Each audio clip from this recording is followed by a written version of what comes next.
Hey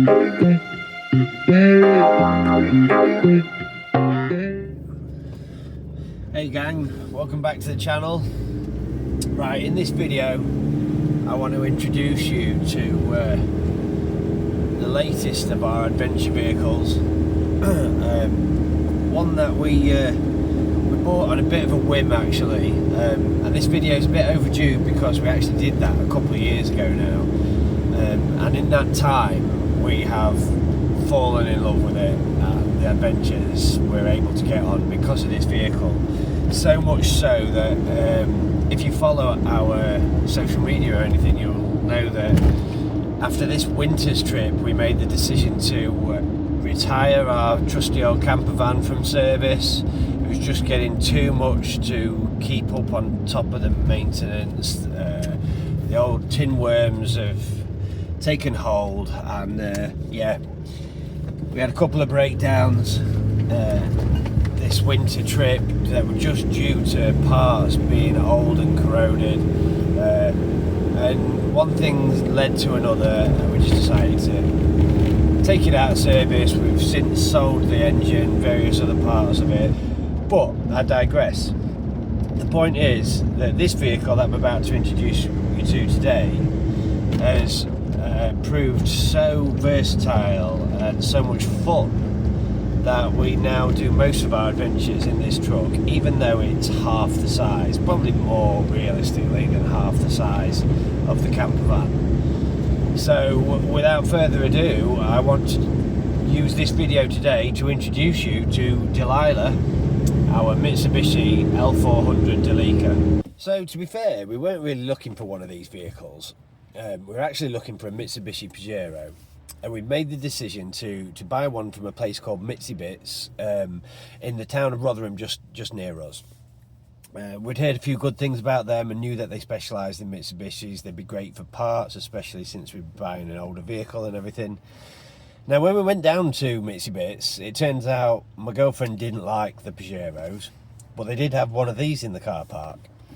And to cut a long story short, the ones that we looked at that they had were all suitable for scrap. And a few months later, we happened to be passing by and saw another one come in, which was also due to be scrapped, but when we asked if it was roadworthy, they gave it an inspection, and turns out it was. We bought it with 98,000 kilometers on the clock, which is pretty damn good for a Japanese engine, and the only downside really is the fact that it's the low roof, and it didn't have the fancy crystallite windows in, which I'd seen on the others, which I really liked.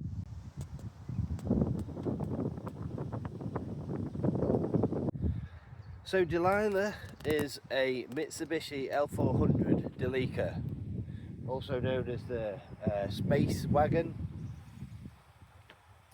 and what can I say about them? They're unique. It's a 4x4 van, or 4x4 MPV, but with real 4x4 capabilities. They're known for their durability, their off-road prowess, and their reliability, as with a lot of Japanese cars. The particular one is the 2.8 turbo diesel intercooled variant, kicking out about 158 brake horsepower. Correct me if I'm wrong. So let's start with the outside.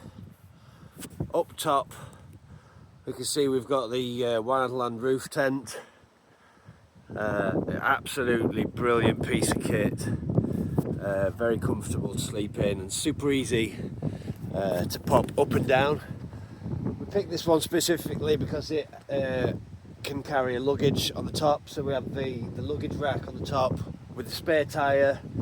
We can carry jerry cans, recovery items, etc. up there. Also on the roof we have a small 100-watt solar panel which feeds through one of the side opening windows and goes to our lithium ion power pack. We've also got some waffle boards, recovery boards on the side. We have some spotlights, powerful spotlights wired up for reversing. They are also on a switch so that we can use them for setting up camp, etc. On the front we have a little luggage rack. This was actually a tow bar mounted luggage rack that I've adapted to fit on the front. We have our ladder for the roof tent on there, and we often put our paddle boards on there too. We've got spotlights on the front of the bumper, spotlights on the top of the roof rack, as you can see. Plenty of lights for off-roading in the dark. So the vehicle itself has had some modifications. It's got the 2-inch lift that everybody does. You can only really lift these 2 inches practically without lowering the subframe, which is kind of a virtual lift. It doesn't actually do anything for off-road capabilities other than allow the fitting of bigger tyres, which does look cool. But then obviously that in turn then affects your centre of gravity.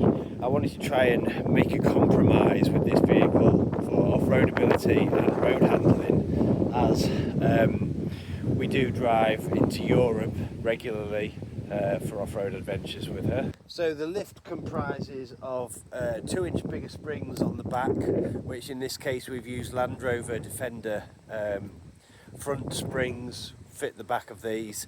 I've opted with the super heavy duty version as the springs that I had before. By the time we were loaded up with all our overlanding kit, bikes on the back and everything, the back end of the vehicle sunk down too much, so we've opted for the heavy duty springs. Makes it a bit of a harsher ride, but doesn't sag when fully loaded up for going on expedition. So that's the back suspension. The front is just torsion bars wound up and re-indexed. I will be uprating the torsion bars at some point to some heavy duty ones that you can purchase for these. Currently still running the same shocks, but that's also on the list of modifications to do. I think that's about it for the outside. I haven't even fitted a snorkel yet. That's another thing that's on the list. Currently I've just been working my way through maintenance jobs on her. She just had all new ball joints, new CV joints, CV joint boots, track rod ends, inner track ends. Yeah, she's pretty solid now.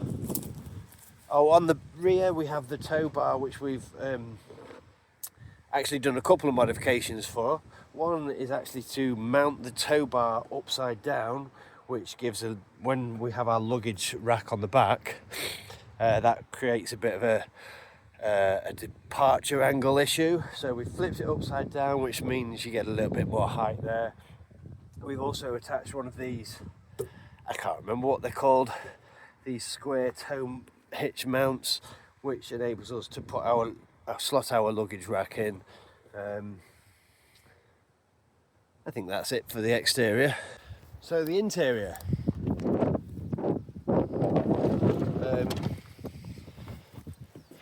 Let's get in out the rain. As you can see, we've done a quick conversion on Delila. This was a weekend's work actually. We took Delila into the Lake District in middle of February, when the year we first bought her. I had a fantastic time just sleeping in the back with the seats folded flat with cushions on. And we got the bug from there on, decided, oh well, since you can definitely sleep 2 people in it, why not stick a conversion in? I've done countless conversions now, so chucking a quick one in here was fairly simple. What it comprises of is all the side panelling was taken off and stuffed full of insulation. I haven't done anything with the ceiling though, because taking the headliner off looked like an absolute nightmare of a job. So there's no insulation whatsoever in there. But to be fair, we don't really sleep on the inside very much anyway. Like I say, with the low roof, the inside is a little bit impractical. It's good for now, like jumping in and out of the rain. You can slouch on the seats, although you cannot sit, or I can't sit comfortably because of the lack of head height. But this does, there's a few different bed options.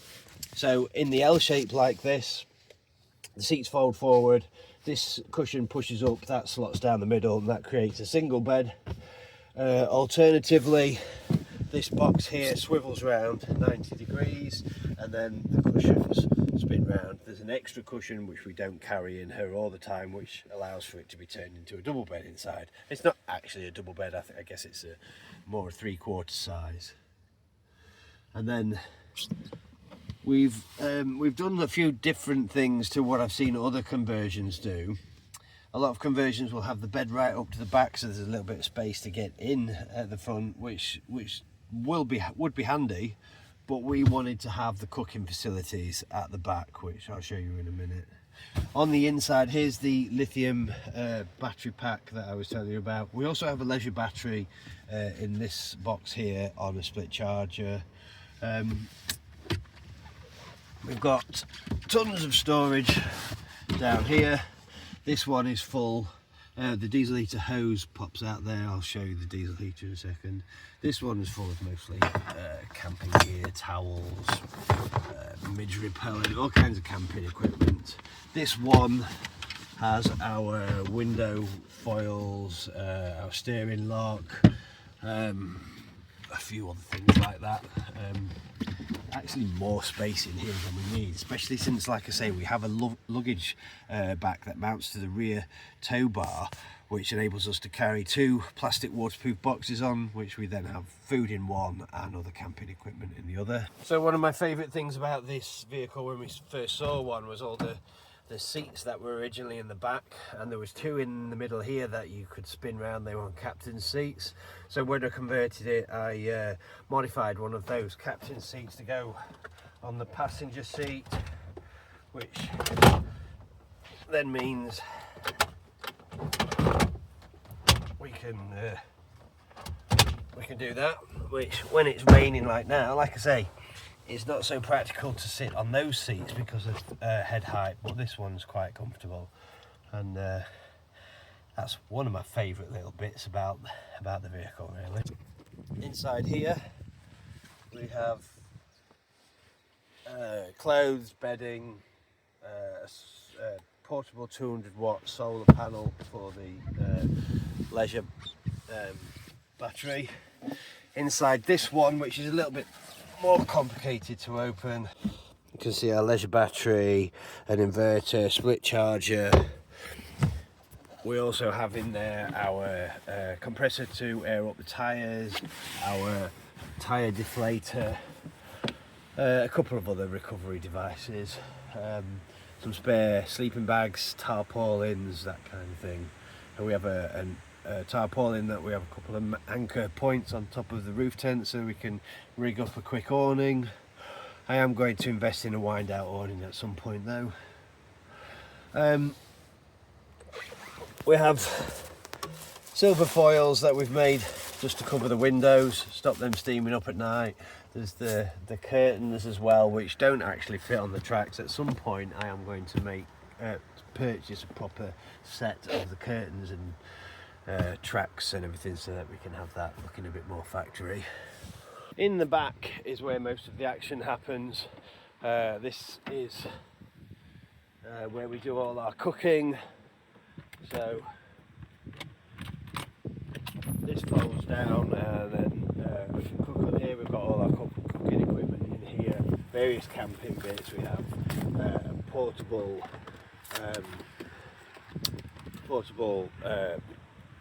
what would you call it now, a little fire pit. We've got our griddle plate, a cast iron crock pot, which is absolutely brilliant. First aid kit, some folding flat stools. We opt not for the big comfy chairs that we sometimes take, as these take up a bit less space.